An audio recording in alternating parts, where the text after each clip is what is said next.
We're so uncertain about the journeys that we're on. This one couple has been married for quite some time, and the wife started asking questions. My dear, she asked her husband, when I'm gone, will you remarry? Well, that's hard to say, my dear. Life goes on, they say. Perhaps after a period of time, I will remarry. My dear, will she live in this house? Well, my dear, you will be in a better place. I imagine if I remarry that she will be in this house. Will she get to drive my car, my dear? I imagine if she stays here long enough, she will get to drive your car also. You will be in a better place. My dear, will you let her have my golf clubs after I'm gone? I don't think so, my dear. She shoots left. A little bit of a humor never hurts anyone. As a matter of fact, we've heard speakers today that perhaps have masked feelings with humor. And that is a way of surviving. We play with so many words in our own language. Tapmit sahaman matsuin.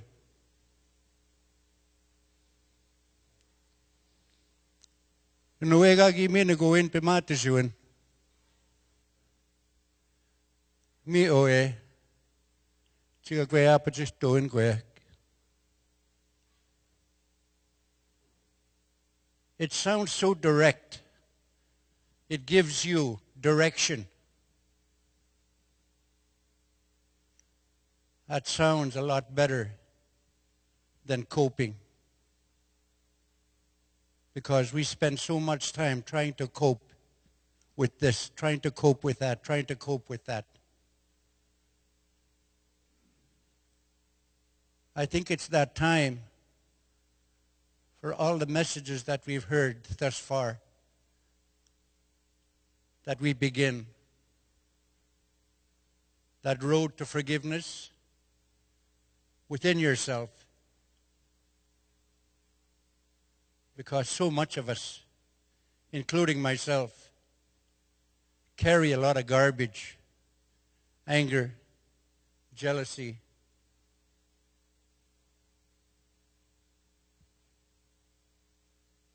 That paying back. We carry that so much and we protect it so much.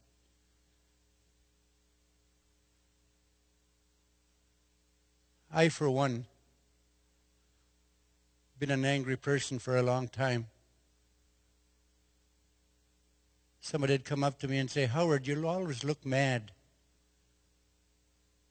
You're always angry about something. Why don't you go to anger management or something, get some kind of treatment?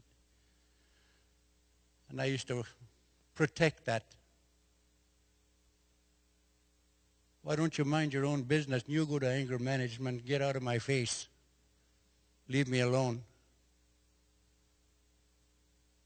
So many of us are like that.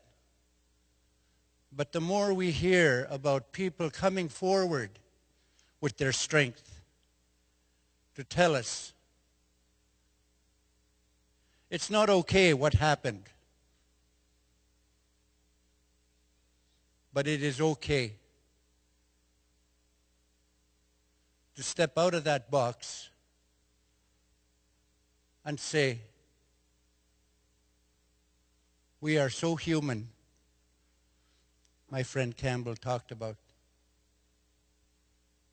Only us know our strength within ourselves. The same way that this next speaker knows her strength as a woman, as a life giver, as a wife, as a grandmother, as a great-grandmother, went through 2 institutions, and at a very young age knew what it's like to be institutionalized and how to step out of that. And for her to say, Mano, unuwe pamatisuan haki miniguyan. Isa manitu haki minit matisuan. Mi iwe. Igwe tayan. I will try my best to utilize what the Creator gave me, that gift, and to recognize that gift for the sake of my children, my relatives, my grandchildren, my great-grandchildren. Ladies and gentlemen, I talk about our strength, our women, our life givers, Madeleine White-Hawk. Let's give her a round of applause.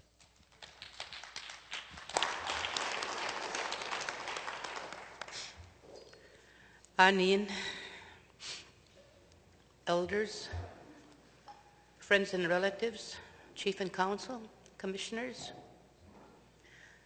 thank you for allowing me to, or giving me the chance to tell my story.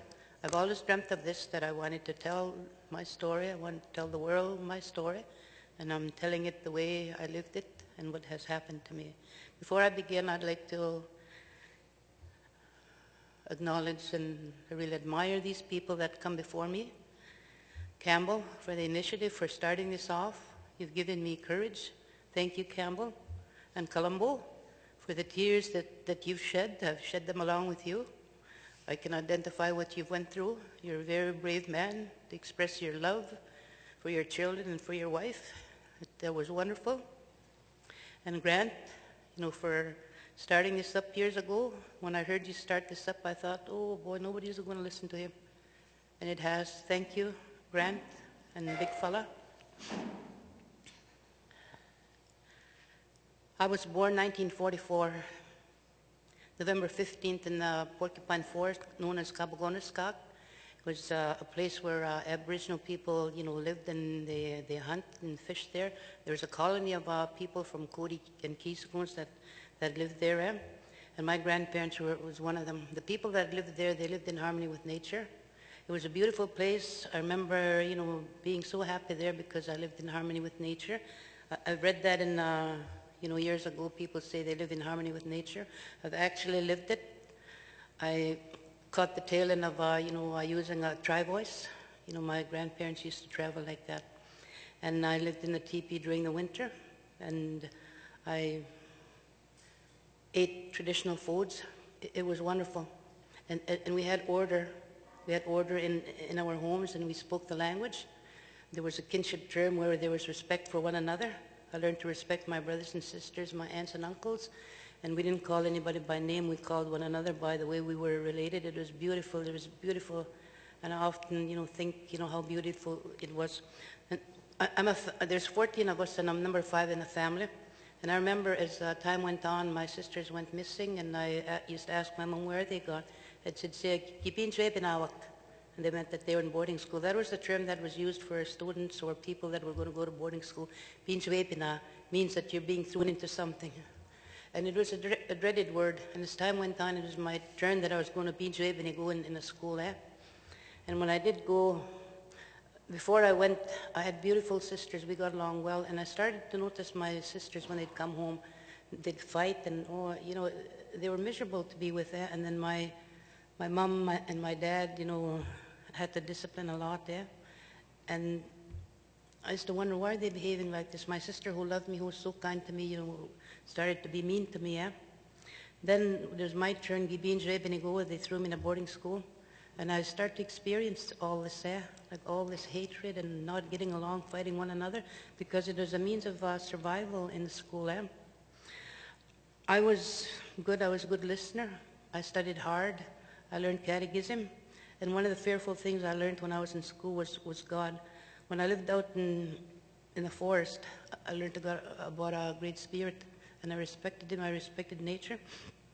But when I went to boarding school, it was different. I had catechism. I learned about God, a very fearful, harsh God. And I learned about hell. If I was bad, I was going to burn in hell, forever and ever. And I became really, I was studious. I guess I was one of the best students, because I was afraid. I was going to, I didn't want to burn in hell.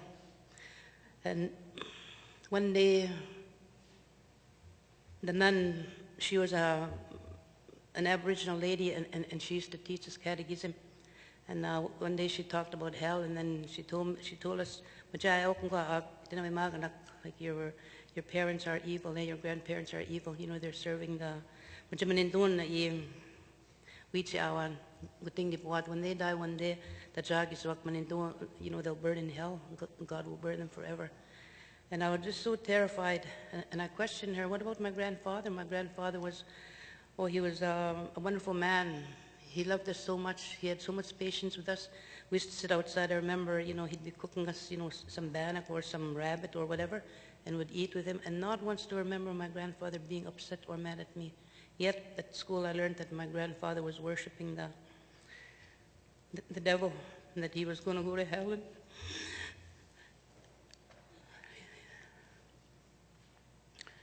he was going to burn in hell.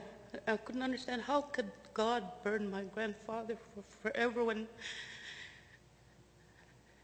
he was such a kind man? He never done anything wrong. And then the nun emphasized it and says, eternity, eternity. I looked at the word in the dictionary, and it just blew my mind when I heard what eternity was. My grandfather was going to burn forever and ever and ever.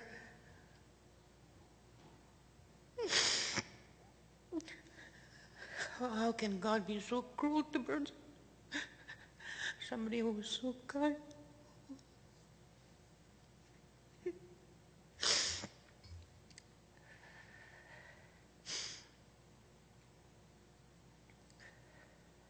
As time went on, in boarding school I was controlled a lot by the beliefs of the Roman Catholic Church.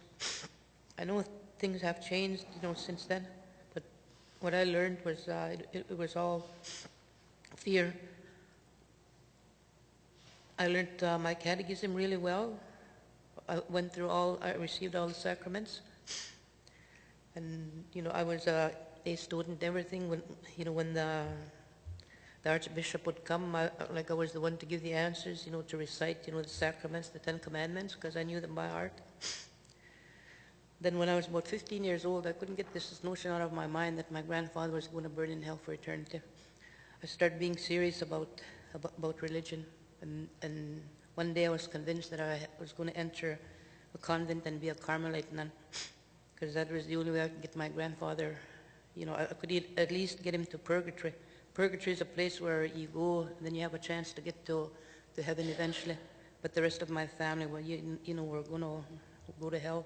But I loved my grandfather so much, I was willing to enter a convent and be a Carmelite nun. And all preparations were made. I was 15 then. I had my habit, and I was going to enter in at Montreal. Then a Carmelite nun is a person that's willing to dedicate their life for the rest of their years, and they stay in a little room 6 by 6, and they do penance, they do indulgences, and they pray their family, into the next stage, whether it's purgatory or heaven. And I was willing to do that because I loved my grandfather so much. Then that summer, I went to work in Regina. My dad was sick in the hospital, and the priest drove me to Regina to see my dad before I got on the bus or on the train to go to Montreal. And just the priest and I were there, and on the way to Regina to see my dad before I boarded the train, I was sexually abused by by this priest. And I see my dad, and I couldn't even tell my dad that this was happening. I felt it was my fault there. You know, I deserved it. And then I told my dad, I'm going to be a nun now. But my dad was wise, and then he says, why don't you work for the summer? And being, you know, the boss, I said, okay.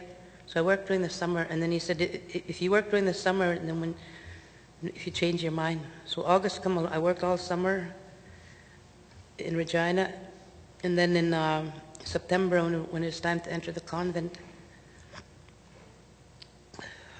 I went to high school.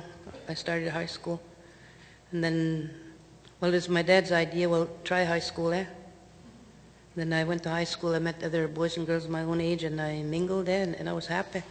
And one day the priest come and he says, no, you can't be a nun now, you're not pure, eh? But, you know, it was a relief because I didn't want to be a nun. And I was growing up, and I was starting to make up my own mind, eh?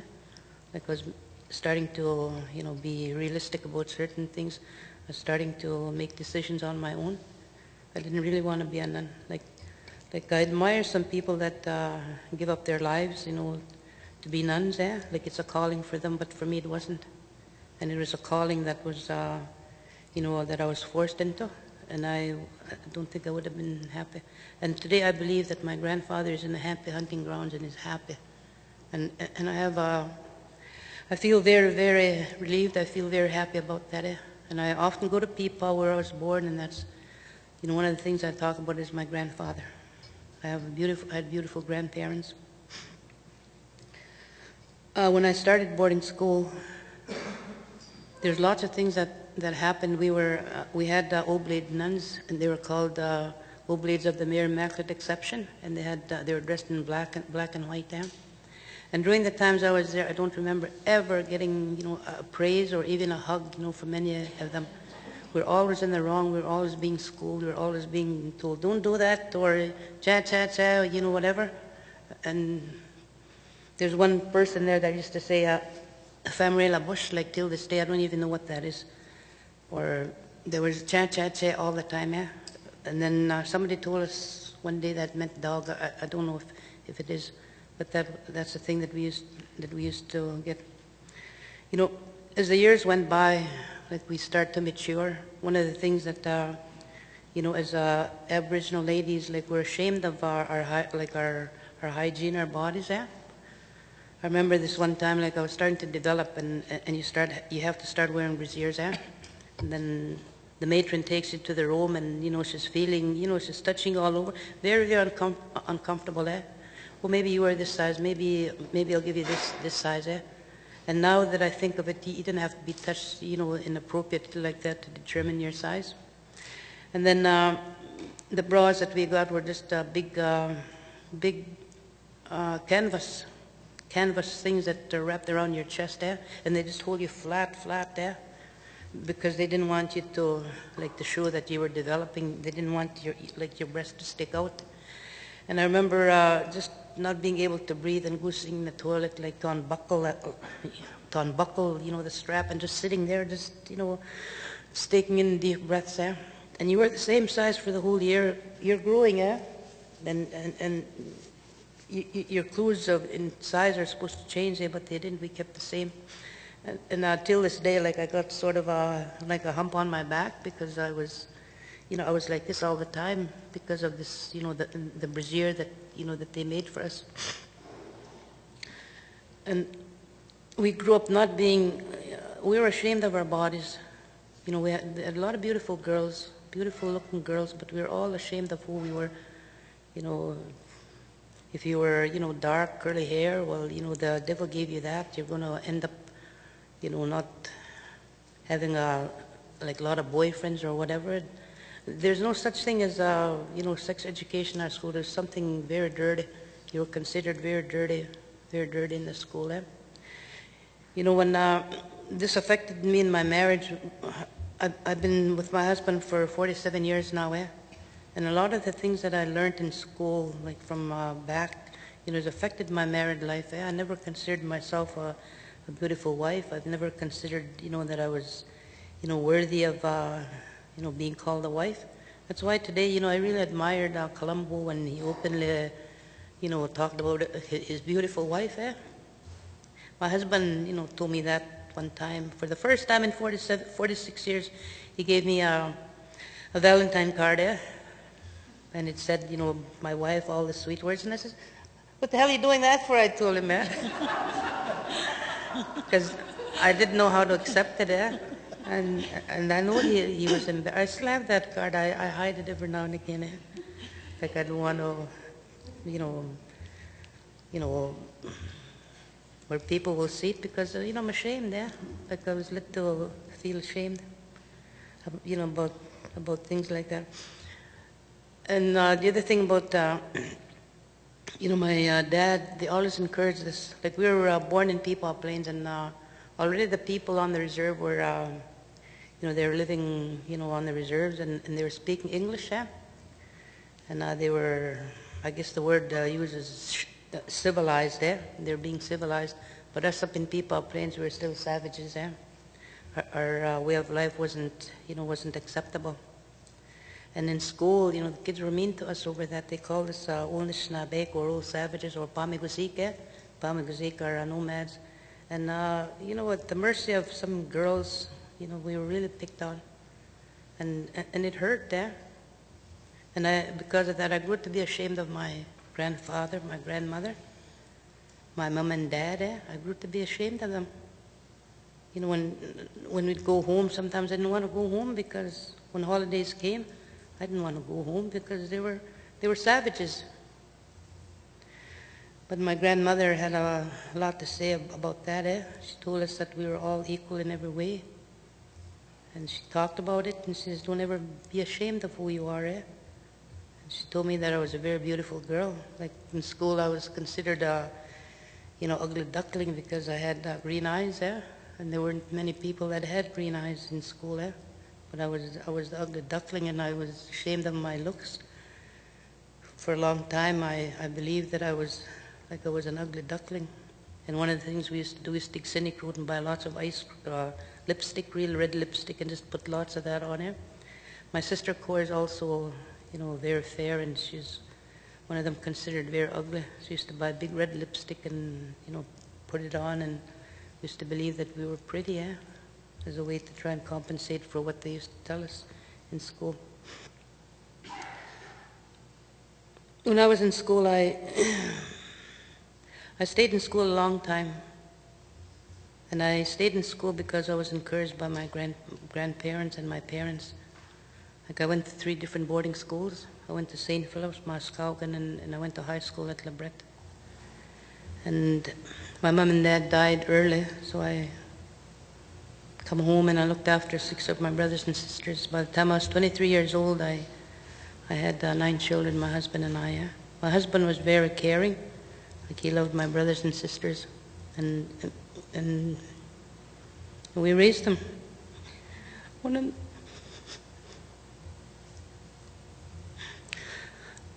of the things that I regretted during those years was how harsh I was with them. The way I was treated in school. And that's how I tried to look after my family, my brothers and sisters. One of the punishments that we got when we were in school was one day my sister Misadone, my cousin Joyce, and my other cousin Weasel, we walked out of the schoolyard, we were playing dolls, got carried away, we just stepped out not even a foot away. You're not supposed to leave the fence. We got caught, and then the supervisor says, you're going to have the execution night tonight. That was an ugly word. Execution night was people that broke rules were going to be punished. And the smaller girls were put over a chair with your bloomers down, and you'd get hit on a bare bum.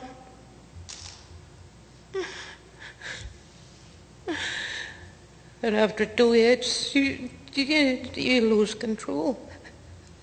You mess yourself up, or you lose conscience. And I remember my little sister,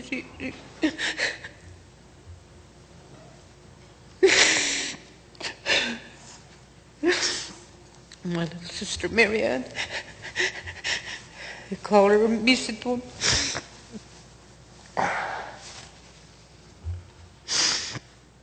She got the 2 hits. And she's just crying and just messed up herself, and being her sister, I had to clean her up and just hang on to me and just shivering. Finally I clean her up and just turn around and say, "Thank you, Father. Thank you, sister."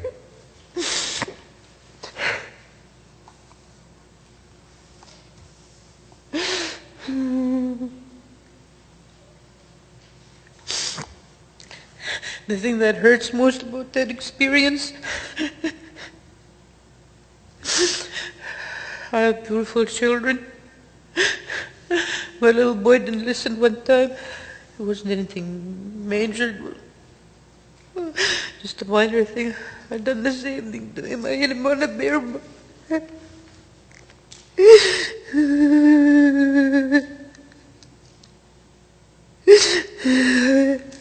I punished my baby just like that, and he screamed and screamed.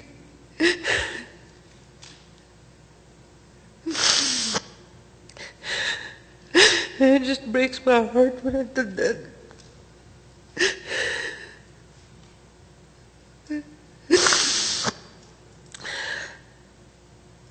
My boy left home early. He's in his early 40s. He come home and we were able to talk about that. It infected him all his life. And he asked me for forgiveness. I have nightmares about that.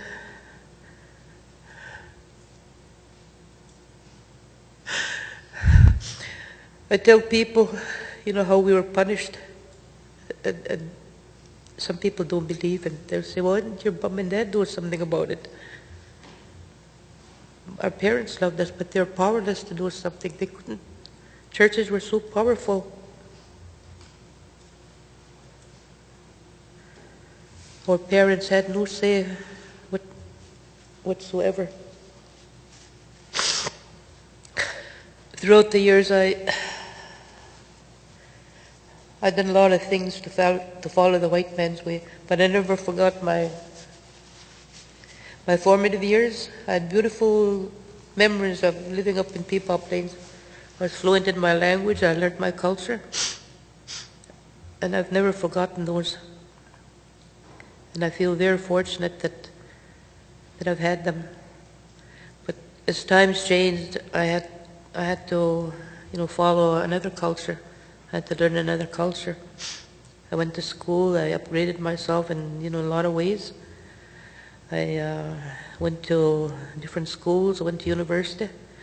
I studied education, and I was certified. I got a degree in that. And I've also studied linguistics. I've learned to read and write in the Saulteaux language. And I also got a degree in linguistics. And one of the things that happened was of the 3 reserves, I was the first lady to ever graduate with any degree. And one of the things that, through the years, I've never ever talked about, the type of education or, the accomplishments I made, because I was ashamed. I always felt I didn't deserve that. I didn't deserve to do any of those things. Anything I've done, I've always just like it. I don't deserve it. It's not for me to succeed in anything. It's not for me to do that. I retired once already, and then I went back to work. In my last job, I've reached the highest you can go in in the profession I had. I went back as a principal / director of it in my last job. And I don't talk about those things because I feel I don't deserve it. People are proud of accomplishments, and they hang their diplomas, trophies, whatever. My house is bare. I don't have no pictures. I don't have our diplomas. I have them hidden in the suitcase. I was talking to my husband the other day. I was looking at it. I have his Like he's got his journeyman. I have his certificate. It's in a suitcase there. Like my children graduated, I have their pictures, and you know, you don't see any pictures at all in my house there. Yet I have lots of them. I have, you know, a lot of, you know, certificates, degrees. And you know, sometimes I talk to people, you know, and you know, they're surprised. You mean you do that? You mean you've done that, eh? And he says, well, I was there, and it's hard to admit that I did that. You know, that's what boarding school done to me. Boarding school made me feel useless. I wasn't worthwhile. One of the things I wanted to be when I was in school was I wanted to be a doctor. When I lived in Peepaw Plains, when we were living in harmony with nature, we learned to respect animals, and I was involved in skinning, you know, all types of animals, and I learned the anatomy of animals.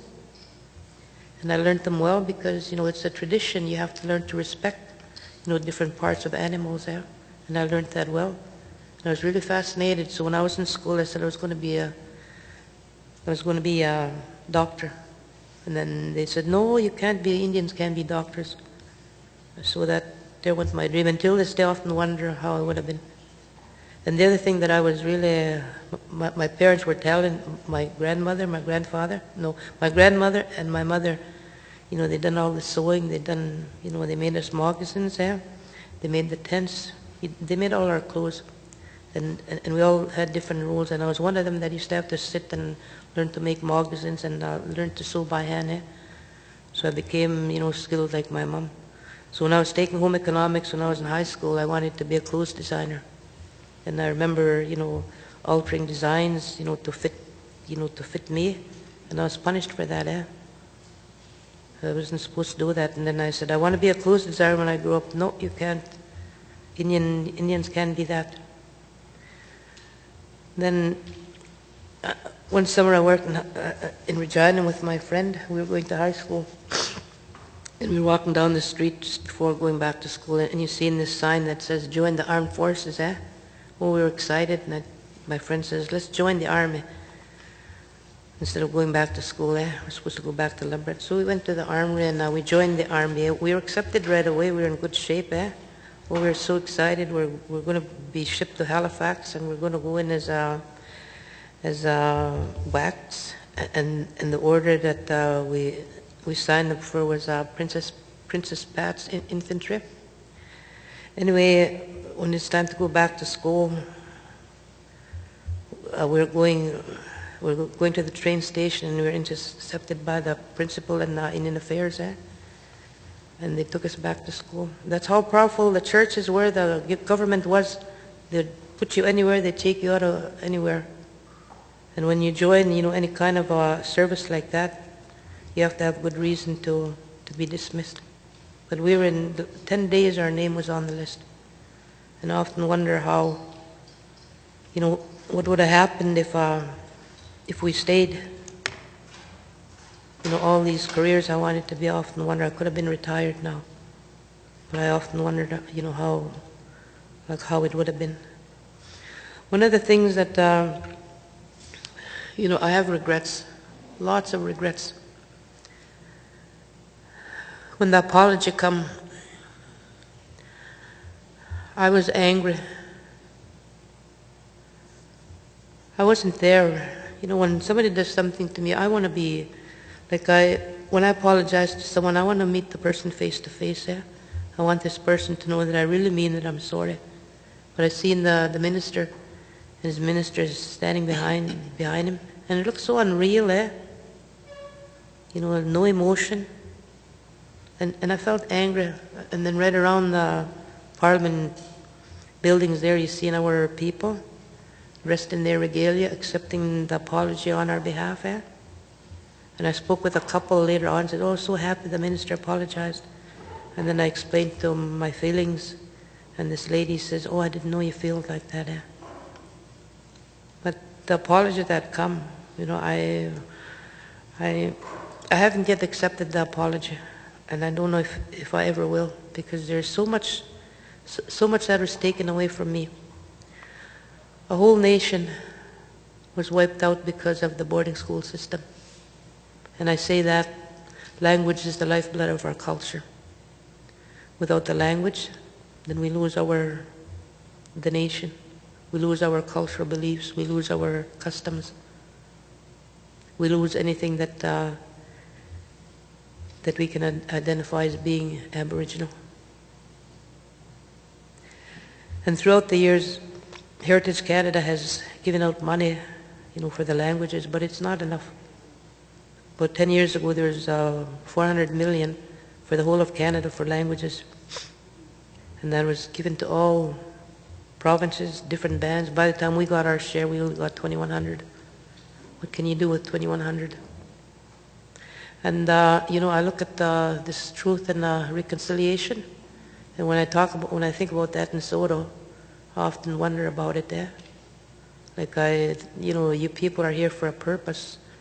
You want the people to know 100 years from now that it's actually happened. Like, I commend you for that, It's a wonderful thing to do.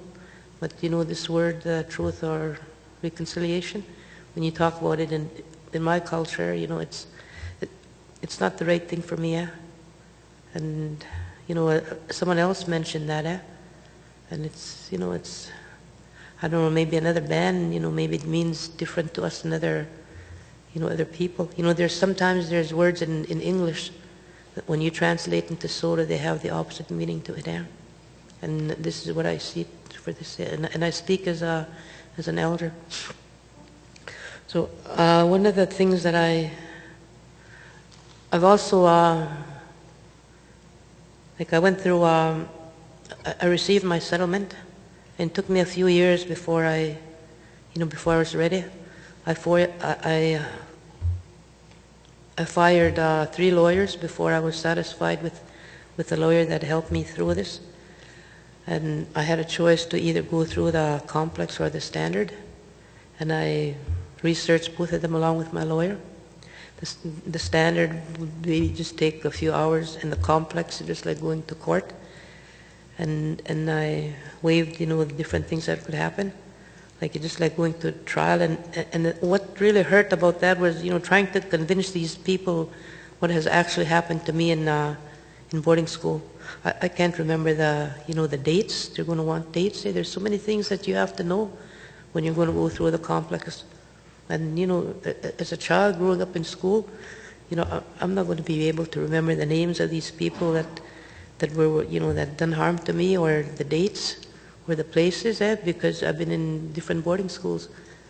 And one of the things that the lawyer says, you worked, so you might not be able to get anything.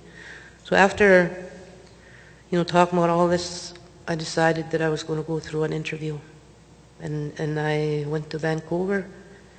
It took a year before I decided what I was going to do. And during that year, I had nightmares, couldn't sleep, just opening up all these wounds, feeling the loneliness, the anger, the guilt. And then what held me back most of the time was that I can't do that. I can't do this to these lay people, these missionaries. These are God's people. I'm going to be punished for sure. I can't do that. They had a right to do what they had to do to me. They had a right to sexually abuse me. That's one priest says, God given you this body, you have to please man, And it took a while to work through my therapist to believe that it wasn't my fault. And I wasn't going to settle for less, because I've done my homework. I've been in rehabilitation centers for alcoholism. I went to St. Jude's. Then I went to New Dawn for gambling. I've become a compulsive gambler. And I'm just this past while, I went to detox for gambling, and I went to rehab. So I'm on the road to recovery at the moment. And I've received my settlement, and I've gotten the check. I gave my check to my lawyer, and the lawyer is doing whatever he wants to do with it. Like I I feel I don't deserve it there. Like I, you know, even like I don't gamble anymore, but I put it away. I'm not ready to, like I'm not ready for it. And I've done my homework, and according to the lawyer, I've reached one of the largest settlements, you know, that survivors have received. And I've also learned from my lawyer that there's only one person of all the 6,000 survivors that has gone through the complex case and has been lucky. And the other thing that I'm very angry about is the amount of money that we're going to get. Like if you receive the highest settlement, it's peanuts compared to what you know, some people get, you know, for sexual abuse. I've done research down in the Maritime Province. This priest that moved from community to community has been, you know, sold by a family, and they're getting over $1 million. There's three brothers. One of them committed suicide, and they're getting over $1 million. And with us survivors here, the most we can get is $25,000 or $250,000. That's a lot. You know, that's peanuts. You know, for what we gave up. You know, for the hurt that we went through. You know, boarding school system, the government, the churches, you know, they wiped away a whole culture. You know, of the 3 reserves here, there's about 6,000 of us, Unakawake people. That's our original name. They start calling us Soto, but we are the Unakawake. And out of the 6,000 band members, like from Keys, I think we have about, or from Cody, we have about 30 people that speak Soto, you know, to get by. We don't have any fluent speakers. And in Keys-Agons, we were counting them the other day, we have about 17 of them that speak the language, but you know that they're not fluent. And then in Keys, there's not even, you know, 2 digits numbers that we have good speakers here, like Pearl and Campbell. They're real fluent speakers. But in all, I don't think we even have 40 people of the 6,000 that speak the language. And there is an example of you know, a nation that's been wiped out. And you know, I have we get together, you know, with elders, and we lose elders at a rapid pace. People that speak the language. And Agnes Pies from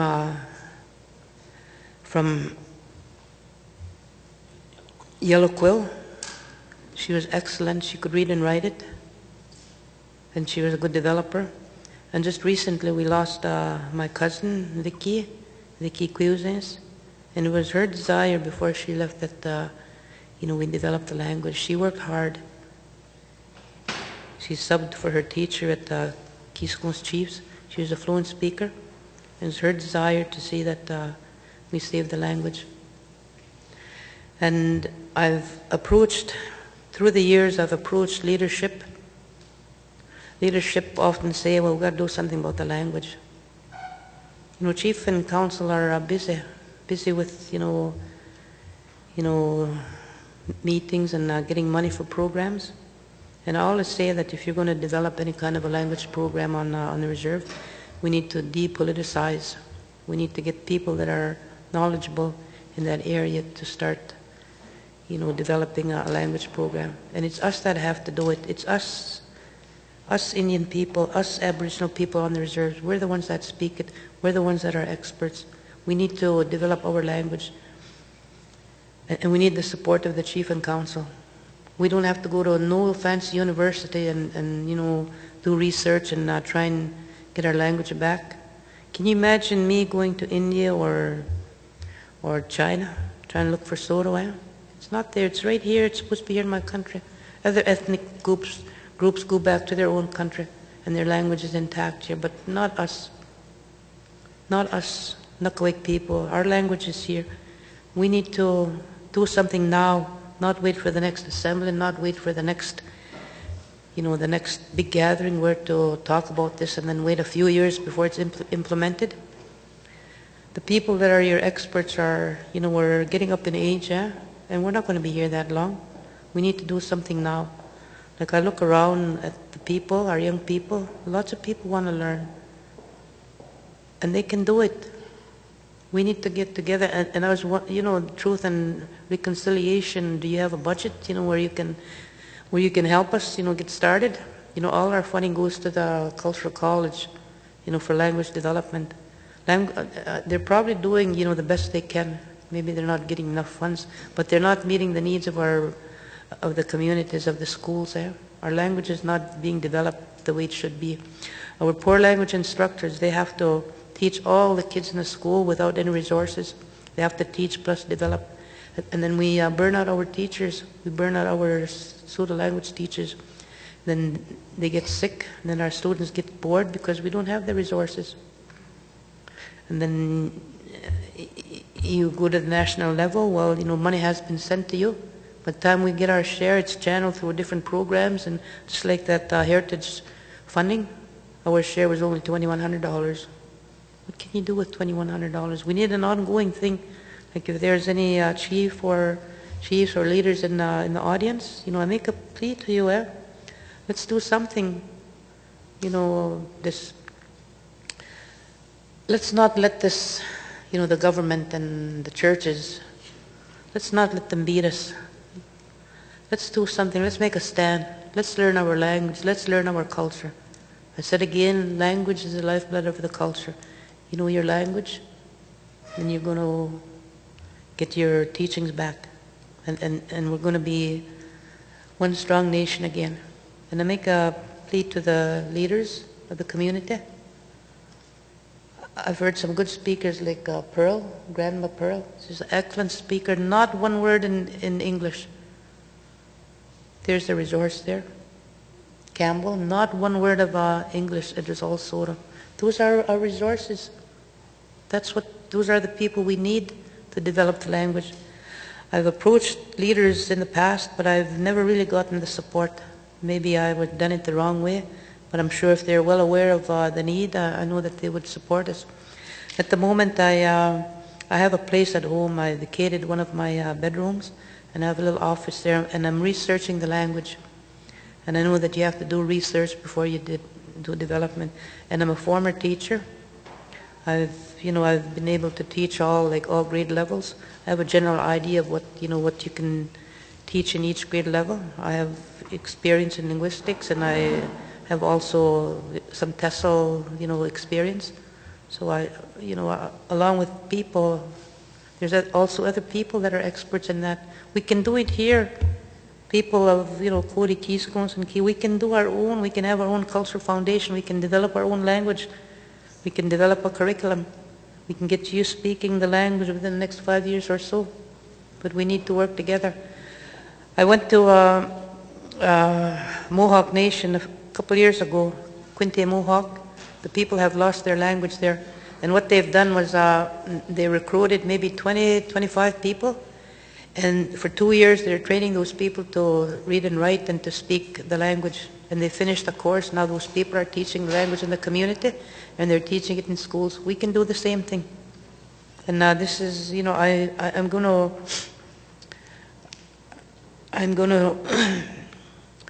my last statement is, to the chiefs, leaders that are here, people of the community, let's do something. Let's do it now. Let's, get together and bring our language back. And if there's any chiefs here, this is on speaking on behalf of the elders. We need your support. We'll do it. Miigwech.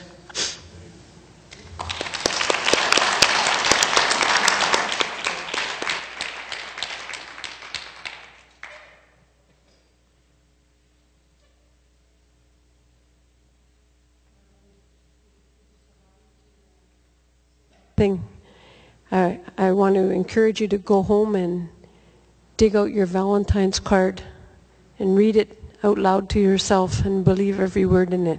I want to encourage you to do that.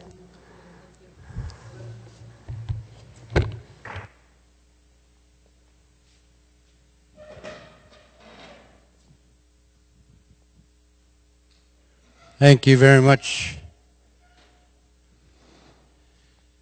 We got a couple of more speakers to go. It is 4 o'clock.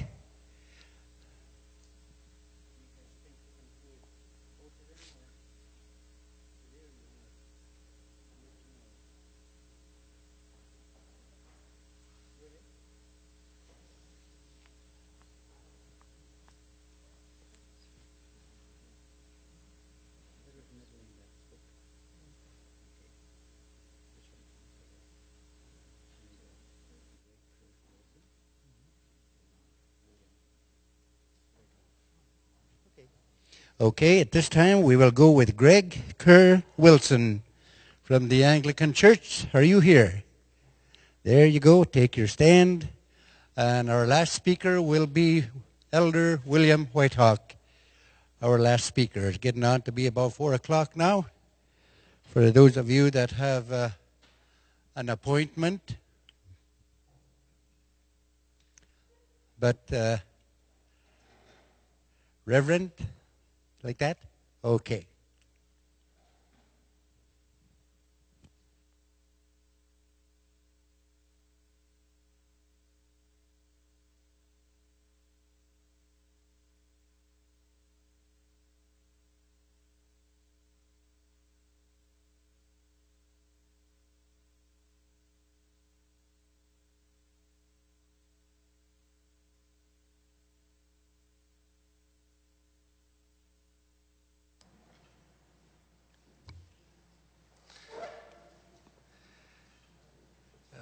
Commissioners and good folk of the First Nations who have gathered here today for this Truth and Reconciliation Commission.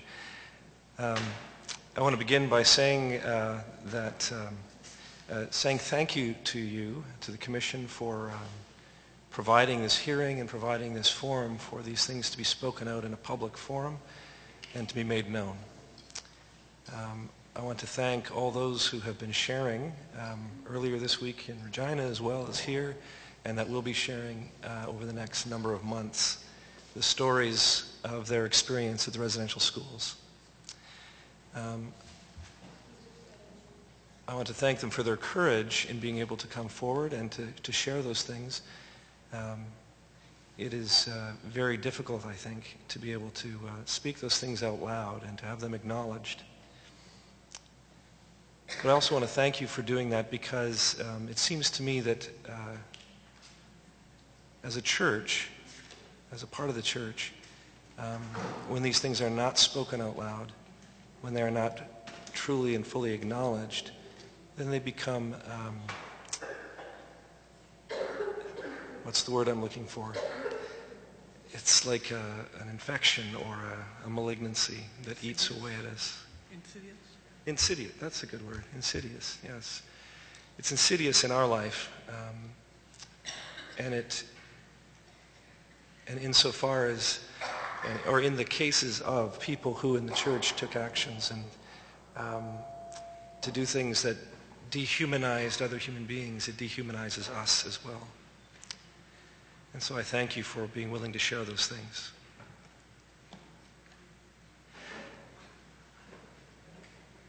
The purpose of the sharing, as I've been listening and understanding, is to say something about how we hear this, our own personal experience of this. And at one level, I grew up in a church in which none of this was known, or at least not to me. And I'm pretty sure most of the people that I knew, it was kept well hidden and not spoken of. And so my experience of residential schools was having grown up in a church where I was taught about love and mercy and grace and the goodness of God, and then to suddenly discover that our church had been a part of something where people were being taught that that wasn't so, and that people were being taught that they were less than human and that they were not worth anything. And I feel the shame of that on behalf of our church. I feel the shame of it. It's horrifying. I mean, I can think about what it would be like if somebody said that to my children or to me. But even that would be different, because it's a different thing when people speak in a way that dehumanizes folk for the color of their skin and for the expression of their culture. And it's a shame upon our church that we were a part of that and that we participated in that. And so I know that our church has made a formal apology, and that was a good thing years ago. But I think it would be important for me to say how sorry I am for what our church did.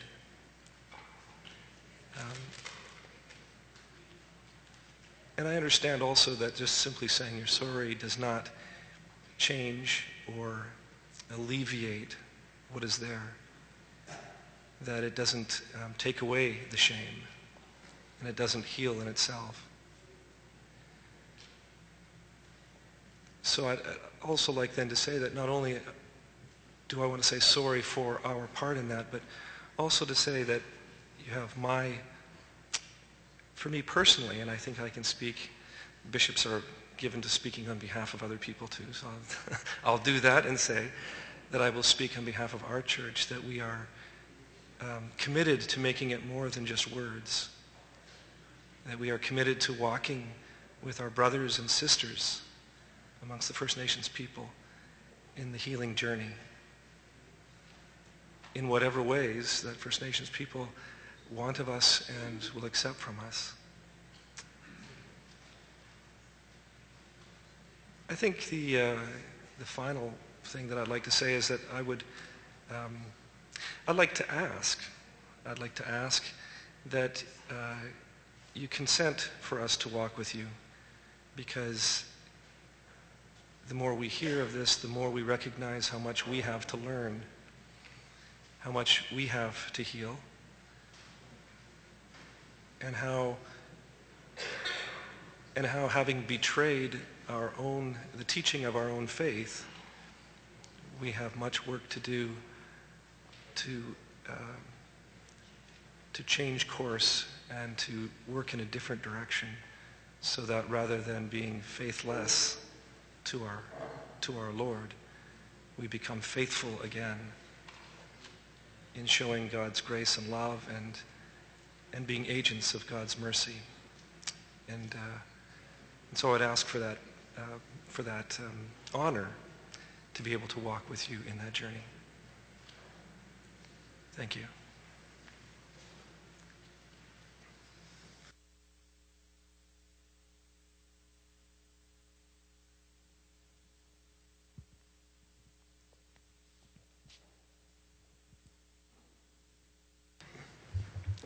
Do I have permission?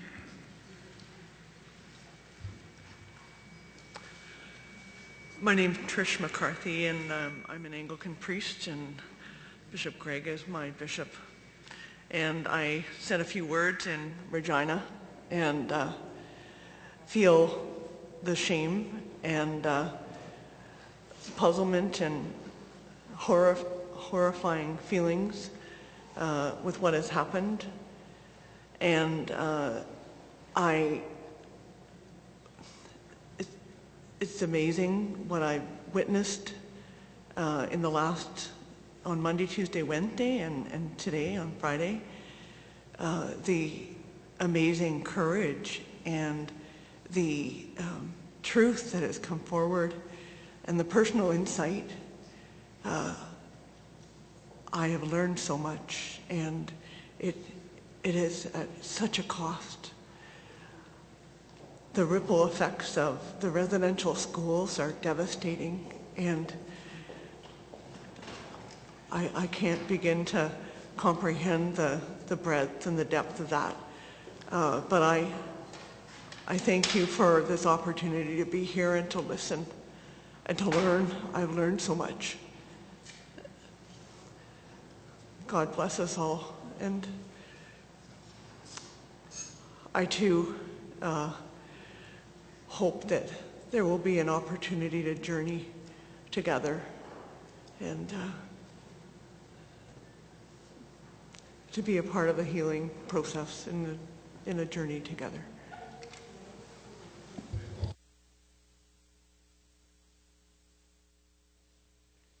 Thank you very much. Let's give them both a round of applause.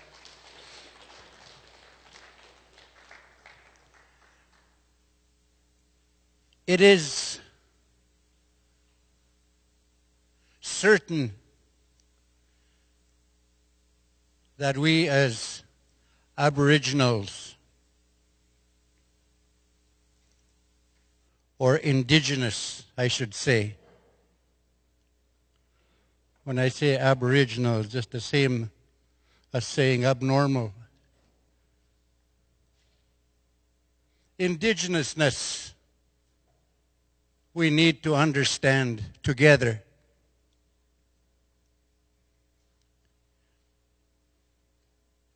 We have been perhaps understanding in the Western way, in Christianity, also in the Western way of learning. But what we ran short of at the end of that journey was our indigenousness, who we are, where we come from. It's like Grant said, we can never be anyone else except who we are. And we need to accept that from within.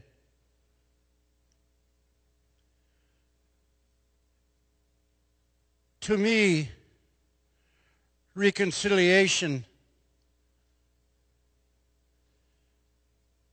is not to do something wrong to correct a wrong,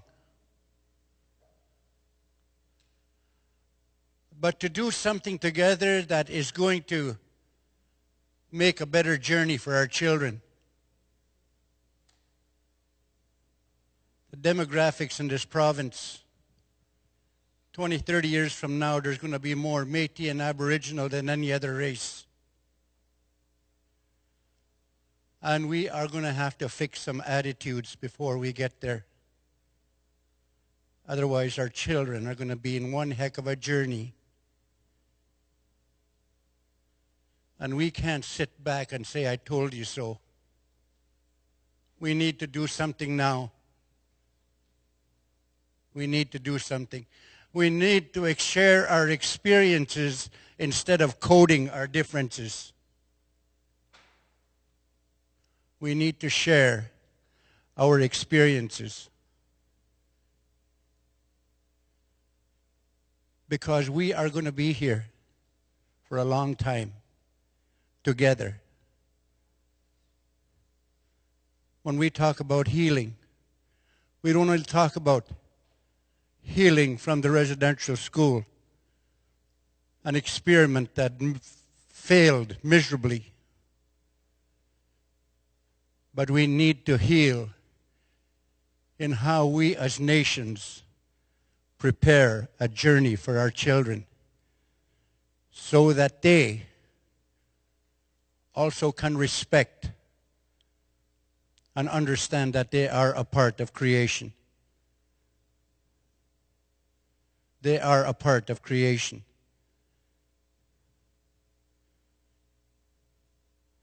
Teachers will tell you. Elders will tell you. Professors will tell you that each and every one of us have something to offer. We put each other on a pedestal so much, and we become dependent and say, you know so much, tell me something. We know something ourselves from within. We know because we are born with a purpose. You and the Creator know that purpose. Utilize that gift, like our last speaker said, Medlin. Utilize that gift. Utilize that strength. Have the wisdom to apply that knowledge. Teachings, I've heard time and time again. An elder that lives and talks spirituality.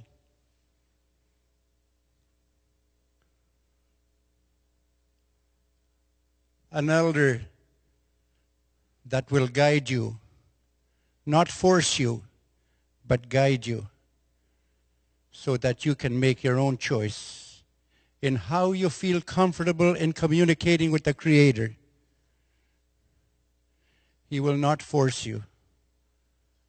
That is His teaching, and that teaching has been recognized throughout the Nakaway Nation at this time. We'll call our elder, William. Let's give him a round of applause. William Whitehawk.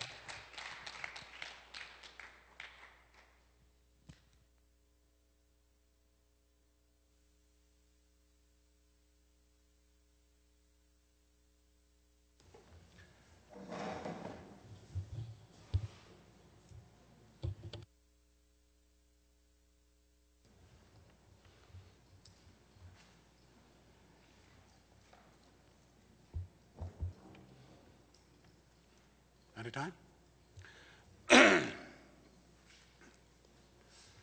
Yeah, first of all, I just want to, for the ones that don't know me, my name is William Whitehawk. I'm from Cody. And my journey in life started in 1945, December 2nd, on a reserve in Cody's. And I don't remember too much of my years as I was a child. But my dilemma, I believe, started when I was 4 years old. That's the year they put me in a residential school. I was 4 years old. Exactly how long I was into that 4 years, I'm not sure. But anyway, from the research that I gathered a bit about how I came about, they said they put me on a bus and they had people waiting for me at that residential school. And I went there, and then that's where I entered the residential school. And I can't tell you too much about what happened. All I knew at that time was that I seen a bunch of boys, some of them I recognized, and that's where my life started. And I didn't know about anything. I knew I had sisters there, that's all, but I wasn't allowed to see them. And at 4 years old, I don't know whether I was able to speak any English or not. I don't remember that part. I know in my home it was all done in Soto. My mother spoke very fluently in Cree and in Soto. So I think I maybe spoke Soto. But I remember having a very difficult time in trying to learn. Because I believe I experienced fear at a very early age. And being put in a classroom and seeing these people walking around with dressed in black, and also the priest and hearing the prayers, all that thing. I don't know how I was able to survive that. Maybe because I felt safe that I seen other kids in there. But it became a way of life. That's the only life I knew. I didn't know there was a lot of wrongs taking place there. I didn't know any better. I didn't know the difference. This is the way it was, and this is the way I had to live. That is coming everyday thing. But what I remember of it is that, I grew up with a lot of fear. Especially when I started learning, when I started hearing them talking about this God that we are supposed to obey. And the sins that they told me about, there were 3 sins. There was the venial, which was when you touched your penis, you had a bad dream, or you farted at night or something. That is a sin. The other one was a mortal. And the one that was going to get you straight to hell was the sacrilege, and that's you missed one Mass on a Sunday, and you were doomed. You're going to go there. That's the understanding they gave me. So I feared. Today that still bothers me. Sometimes I wanted to leave, but it doesn't. I still wake up with the idea, I do not want to go to hell. I wonder if I had done enough work. I wonder if I had done enough sacrifice that I am going to eventually get to heaven, if there is such a thing. But you know, when I went to that residential school there was a lot of pain came from our own the kids that were there. That's where there was a lot of I didn't understand at the time, but there was a lot of oppression already happening, and a lot of lateral violence, and all kinds of deviousness, you know. And then furthermore, you know, like the ones I was growing up, I was the smallest guy there for I don't know how many years, and I still remember some of the ones that I went to school with. There's not too many of them that are around. You see, I'm 66 years old now, and some of those guys I went to school with are underground. A lot of them died in jail. A lot of them died in very violent deaths. A lot of them died from drinking. Never made it to 40 years old. And where I just really discovered that was when I had my discovery one time in Saskatoon. I thought I was going to go there for at least a couple hours, want to share my story and get on with my life. I was taking training up there that time. And just happened that I had an appointment with the Discovery. I don't know what they called it then, but when they started talking to me there, they had a lawyer, and our lawyer, and then somebody that is recording there. And then, I don't know who else was in there. You remember that time you came with me? But anyway, they had a file on me about that thick. They knew more about my life than I remembered. Then this lawyer would open up a certain part of that thing. Do you remember this? And I said, no. Do you remember dying, almost dying, when you were 6 years old? And I said, no. But then later on when he talked about that, I remember being at Rome with a nun. How long they put me in that crib, I don't know. But I stayed there. That's the only time I ever seen anybody was when she come in at night after work. And from that, but every day was dark, just when I bought my meals. I did not know if I was close to death or what happened in my life at that time, but they said I was going to die. From what, I don't know. But I remember, you know, the kids where they used to be deloused,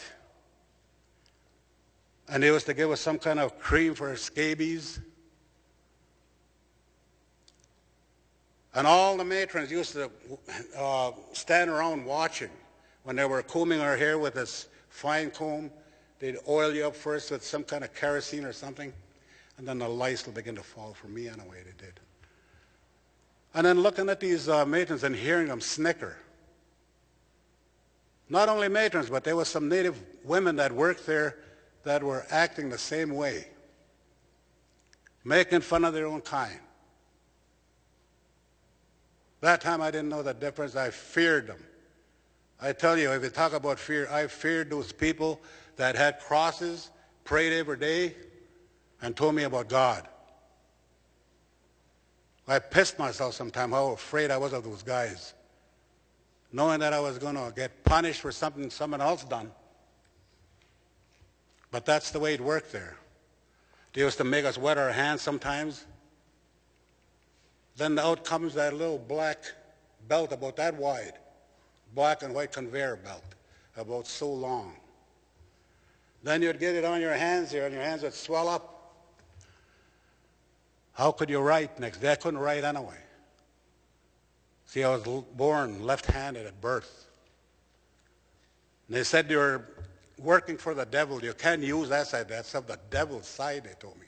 So they forced me to write on this side. And I didn't go very high. I spent 10 years in school, but only went to grade 4, almost to grade 5. I understand now why I could not learn anything down there. Because I was called stupid, dumb. I heard that not only from my sisters and my mother, but other people, but also in school. Even from a teacher.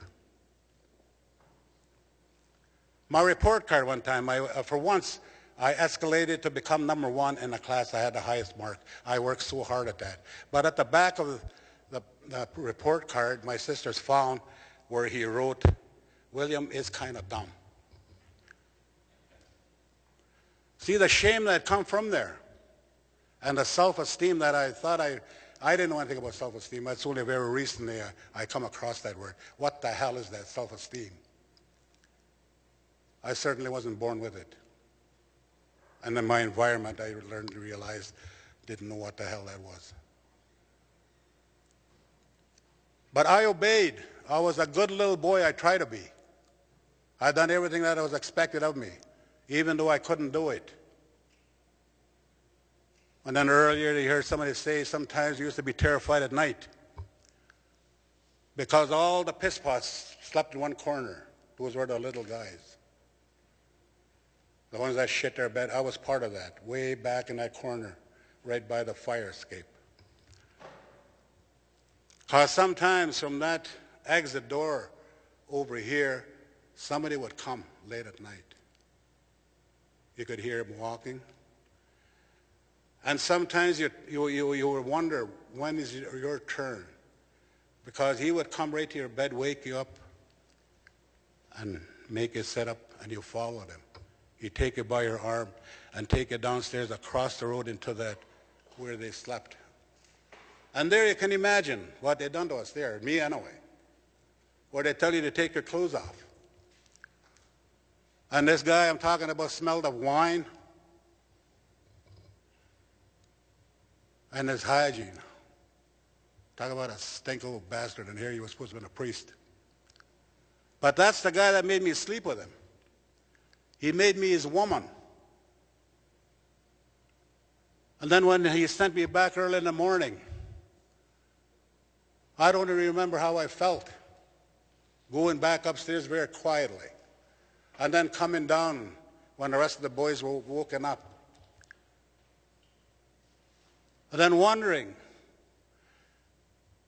is he going to talk about me to his friends? Are they going to laugh at me now? Because I used to hear them laughing in their dining room, the priest over there. And sometimes when I hear them laughing, I used to think they were talking about me. Even out in the field when I seen other boys somewhere gathering and laughing, I used to think they were laughing at me. Somehow somebody had to know what this guy done to me. And I carried a lot of shame because of what happened to me. I know what happened to me, and that didn't only happen once.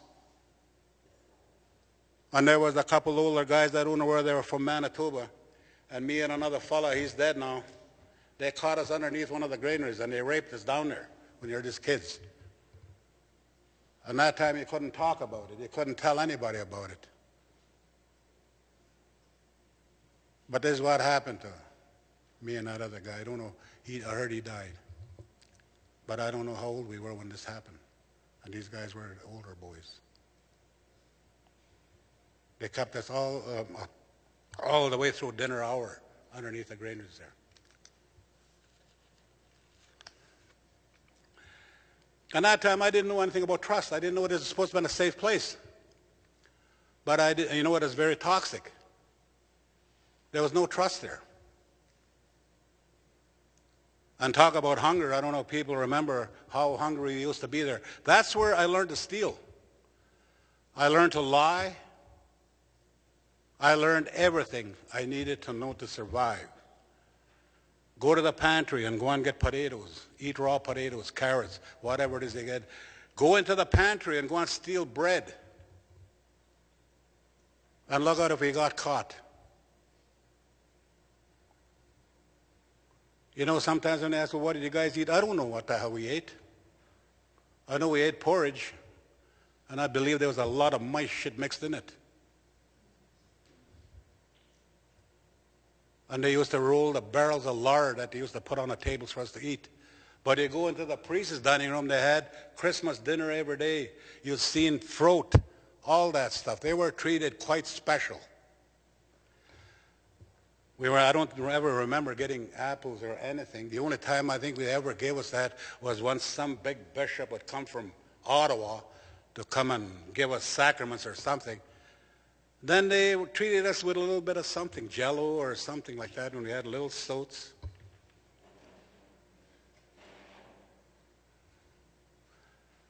But the devastation that caused, I didn't know that was going to affect me for the rest of my life, and even today at bits and pieces, I still suffer from what happened to me. Not as much as it used to be, because I did do a lot of work around it. But after I come out of there, before I was 16 years old, by the time I think I was 16, I was in jail already. And I spent at least 6, 7 years going out of those places, and most of it was from theft and assaults. I was a very, very mean person at times. I come and harmed a lot of people. I drank lots. I took my anger out on my partners. I'm not afraid to admit I was a woman beater. There was times where I could have killed my partner from the rage and jealousy, all them things that were going on. It wasn't okay for her to run around, but it is okay for me to go and shack up sometimes for a week somewhere and then come home. But not her. Look out. And I have 9 children today. I have 6 daughters and 3 boys. Most of them are from different mothers. And on my mother's, when I've done my genogram, family tree, I don't remember my grandfather and my grandfather ever living together, never seen them together. Then my mother over here, there was 15 of us kids, and most of us had different fathers. And all the way down, and when I took myself down, I'm the 5th child of this family, the oldest boy, and the same pattern is below there. My daughters are following the same cycle. My sons are. And like somebody said earlier, I don't know what love and caring is. I don't know what a grandmother's love is like. I had a grandmother, but I never felt that from her. In fact, that old lady tortured me when I was a kid. I was terrified of her. She beat me anytime she got a chance. My mother, the same thing. When there was something wrong somewhere, you guarantee I was the one that was going to pay for it. Sometimes I still feel the bones in my elbows here, little bits of bones, maybe that they crack somewhere when I try to protect myself from a broom or whatever she had. She was wicked, and she was a residential school survivor herself. She was very, very mean. And we had to live with different stepfathers. And then there was times where they drank.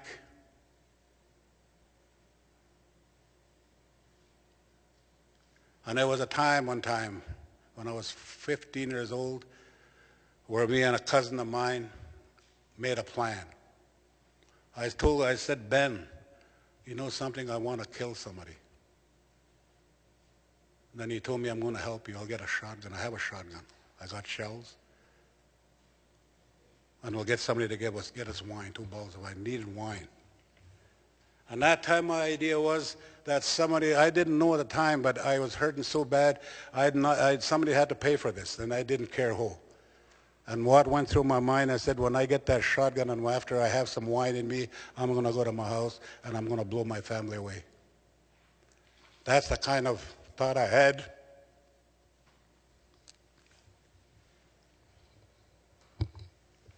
And that's from pain.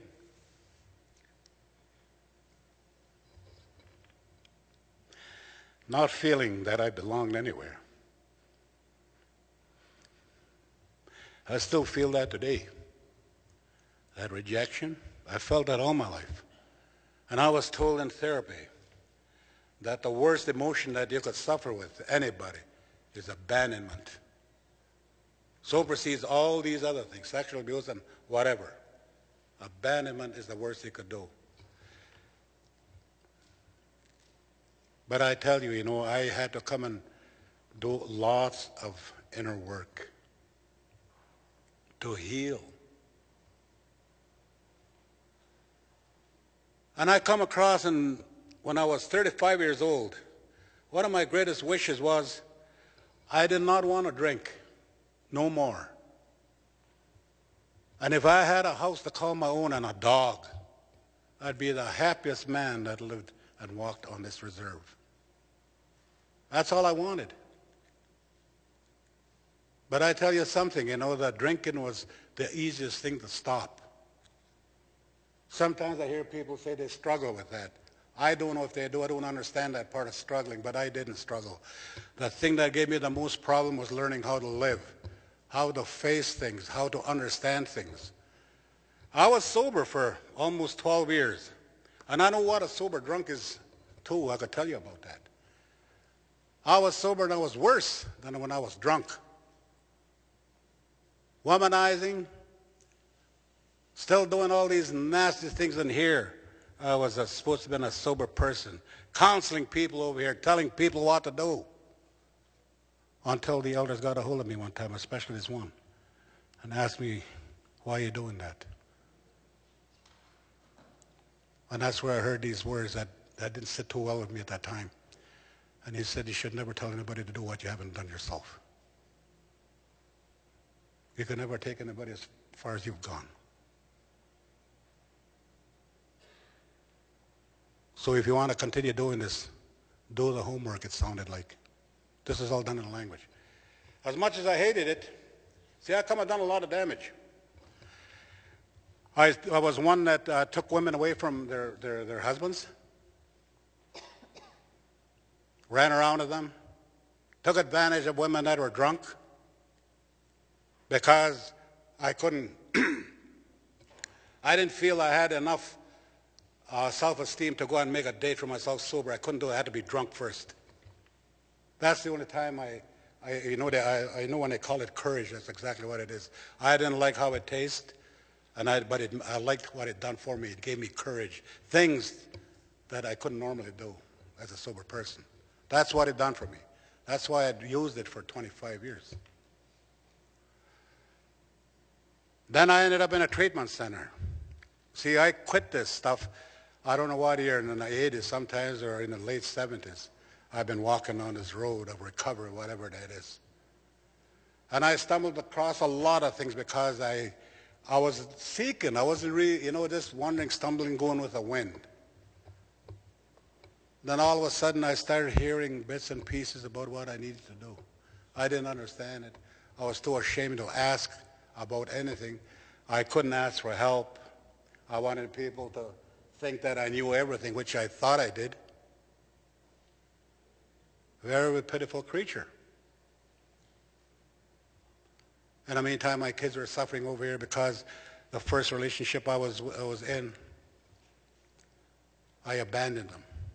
I ran away, and I know why I ran away now. Because I never wanted anybody to know what had happened to me. That I was a man with no education, that I was sexually abused, and this blah, blah, blah, this happened to me, and this is what I'd done. Especially around the sexual abuse and what happened to me. I never wanted anybody to know that. So I used to run away all the time, always wondering, sooner or later somebody's going to tell them what happened to me. Then they're going to drop me like a hot potato. I'll be dumped because I wasn't worthy of anything.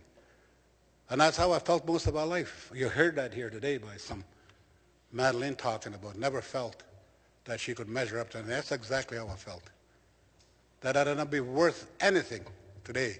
No good for nothing. No trade. I drank for a long time, but yet I was able to stay drunk for almost 25 years and not have an income. So that had to make me a damn good bullshitter. Do whatever it is I was expected to do so that I could stay drunk. And that's how I stayed drunk. I was the funny man. I made the jokes. I do the running.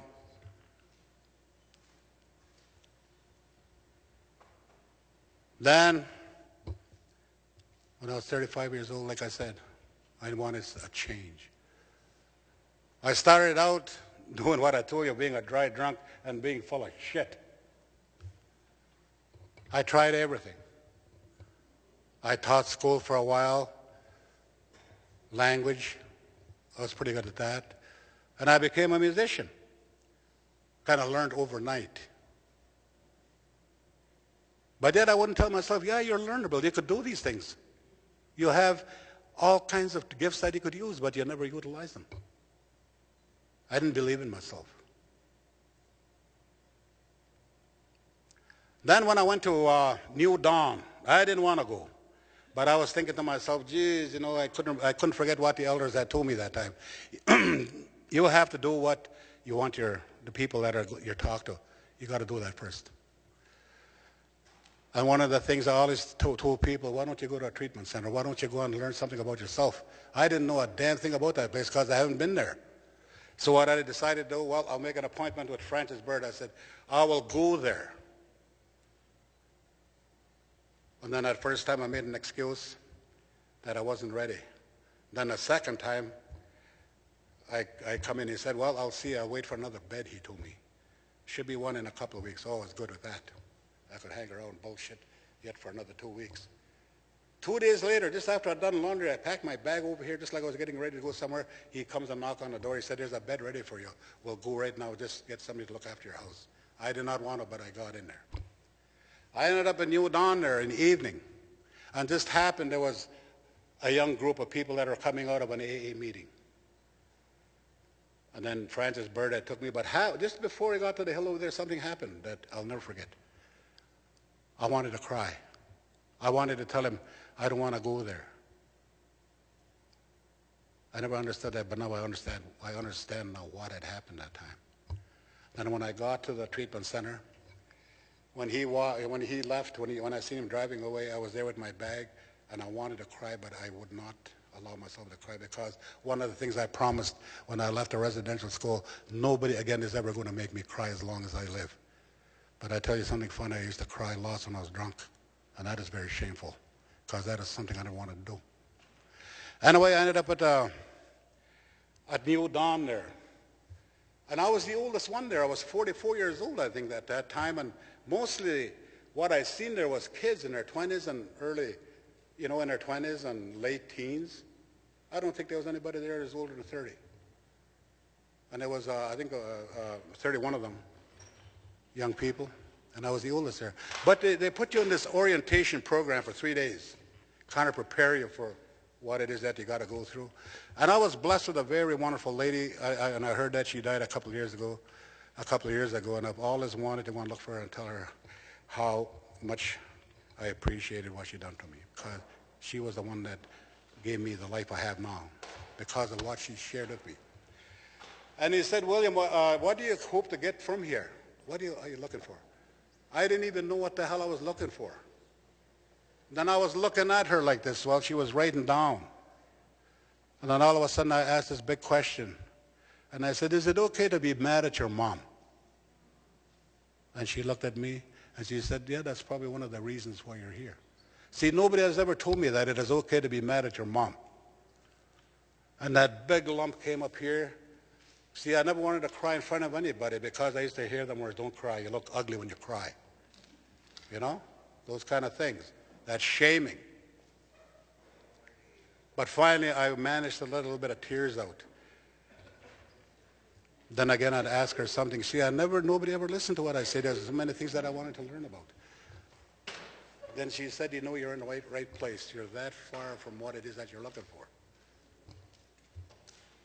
So another time I went and seen her. You know something? He said, you're here for you. Remember that. Don't wait for anybody. You do what you can for yourself. And I was wondering, how do I do this?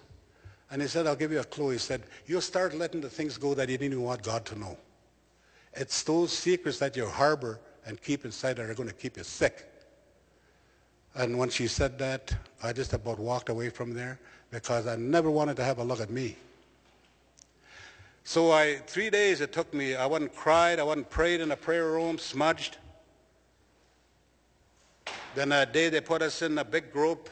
I remember Saturday morning where all these kids were there sitting in a circle, and they'd done their morning ritual. And then they asked the question, does anybody have anything that they want to share? And I threw my hand up like that. And it was too late by the time I put it down. Just like somebody put my hand up. And they come inside of me and they said, what's going on? And I said, nothing, no, just stretching. No, what's going on? Kind of raising their voice. They ganged up on me, And then I said, just something. I said, I don't know what the hell it is. What's going on? That word they kept repeating that word. Well, and then I said, well, Marcel said, is there anybody here that reminds you of somebody that maybe that you might have to do something with? And then I looked around. There was a lady that was taking her practicum there. And then I said, that lady over here reminds me of somebody that I never had a chance to say I was sorry to. So they asked her if she was willing to sit in front of me. And she said, okay. So they put a chair in the front. And they covered her with a sheet. And they stuck her hand out. And that's the first time I ever felt so terrified. I never felt so terrified in my life. See, I had never, ever, ever asked anybody to forgive me. And they asked me, talk to her. Talk to her. And that's where I could feel myself weakening. I was going to my knees. I didn't want to look at anybody. The shame took over. The fear. My biggest fear is what people are going to think of me. If I share this secret, are they going to hate me? So they made me sit up to help me on a chair again. And I didn't want to look around because I could see all these young people looking at me. What do you need to say to this person? Then I start shaking, sweating. Again, that's where I felt fear. And fear does that. I wet my pants. I wanted to throw up. And my voice was shaking as I was talking to her. See, this person had died quite a few years before this happened. Because when I was 14 years old, I was involved with 3 other guys where we got a hold of this young woman and we raped this poor young woman all night. And I was part of those guys. And then she was a friend of mine that lived not too far from me, a good friend of mine. And she died drunk. She froze. But when I used to see her children, the triggers used to come. And I used to think right away of their mother. Here I was harboring that secret where I said, maybe because of what she drank, why she drank so much, maybe because of, part of it was because of what we'd done to her.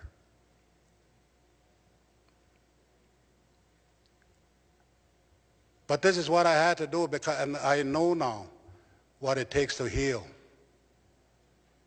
But that didn't end there. After I finished my work there, or working on myself, I needed to be somewhere else. I needed more of this kind of treatment. So I ended up in BC. 3 weeks, and there was a pilot project out in Round Lake. And one of those things that they added onto that was a program they called psychodrama. I didn't know what that is about. It just sounded terrifying. But I went up there. I was a group, and I think Grant was with me that time. We were the only 2 guys there. There was 11 women. They couldn't handle it. You had 14 therapists. And then Debbie Wango, I still remember her name, came from Arizona to do this part of work. And then when my turn came on a Wednesday morning, she said, William, I think you're ready. You're puffed up with emotion. I got up there, and then she said, tell me a little bit about yourself. Then I started talking bits and pieces, and I went right back. She stopped me when I was 14 years old. That is the last time I ever got a severe licking from my mother that I never forgot. Then she set up the whole scene. She had somebody play my mother, and I had to act out. I had to walk because that's what happened. I was going to go and meet my mother, but she seen somebody playing on a haystack, and nobody's supposed to be on that haystack, but that wasn't me. That was my little brothers that were on there. She just assumed that was me. When I went over there, she grabbed a stick, and that was all I remember. And I laid in a bush there in a ditch after a severe beating. But that's what they took me back to. And the running that I done, I stood in the corner. And the first time I ever screamed in agony and cried like I did at that time, I thought I was going to die. I could just hear her voice saying, breathe, breathe, breathe. You're going to be okay. Breathe. The next one was crying. I never wanted to cry. Then they used therapy again. They used a song that I think he was an Australian artist that wrote a song about residential school, Archie Roach or something like that. wrote a song about they took the children away. That's what they used there that one day. Then as they played it, they didn't have the music. But after dinner, they played the music, and that's when, again, I just dropped. I just went as far as the first verse on the chorus. And I cried, and I thought I would never stop crying that time. First time I ever cried that long. And ever since that time, I've never quit doing the recovery work. I ended up in Toronto for 2 years in therapy with 3 psychiatrists working with me, 3 therapists. One done the body work, the other one done the memory stuff. So I was very fortunate that I needed to do this, and I wanted to do it for my own benefit, my own healing. I was tired of being sick and not feeling good about myself. And I did not have no money when I went. I just went with a bag. I left everything on a reserve over here. I gave everything away. They could have whatever it is they want. I just packed one bag and I left. I didn't know how long I was going to be up there. I wanted to be up there only 3 months, but I ended up there over 2.5 years. But that's where I understood why I had to be up there. Because again, I was an abandoned child again. Nobody would phone, ask how I was doing. I used to go to a park and go and cry. I wanted to come home, but I'm glad I didn't. Then I told Susan, you know, I feel so guilty. I'm feeling so good learning all this and letting go. I feel guilty. I should be back home suffering with my people. I was told that I was never going to go to heaven if I didn't suffer. So she told me, she said, well, you could do that. You have a choice now. You could either go home and suffer with your people, or you could enjoy your recovery because you earned it. You didn't get it for nothing. You worked very hard. You could go home now and teach them how to do that. You know, I thought I'd see people waiting for me and being glad for me that I hadn't done this for myself. But to my surprise, there was nobody who didn't give a shit about that. In fact, today, I still feel that, you know, that all that jealousy, that envy because of what I've done for myself, that people don't want nothing to do with me. Or, you know, they're just kind of out there. Even my own family. And I asked Susan, how come? I feel that way. Nobody wants to be around me. Nobody wants to talk to me, even my own family. And then she told me, she said, they don't know who you are. They don't know this part of you. They know the old you. And besides, they're not where you're at today. Always remember that. They don't know how to give you affirmations. They don't know how to say, Jesus, I'm glad for you, that you've done this for yourself. But that's part of my journey, that recovery part. First, it was all about how much people hurt me. Then halfway down the circle, they said, okay, it's your turn now to talk about how much people you come and damaged all these years. How much people you come and hurt. Start talking and dealing with that now. And I've done that. But I tell you, I went to the core time and time again where I come right from that infant screaming and yelling, to not wanting to be in this world at all. That's where I went to. I had to go back to 4 years old and to actually feel what it is like being left at a residential school again. A lot of people here know over here, like we were one of the families that nobody ever come and visit us. Sometimes I used to wish, you know, these other people that used to get candies from their parents, we never got that.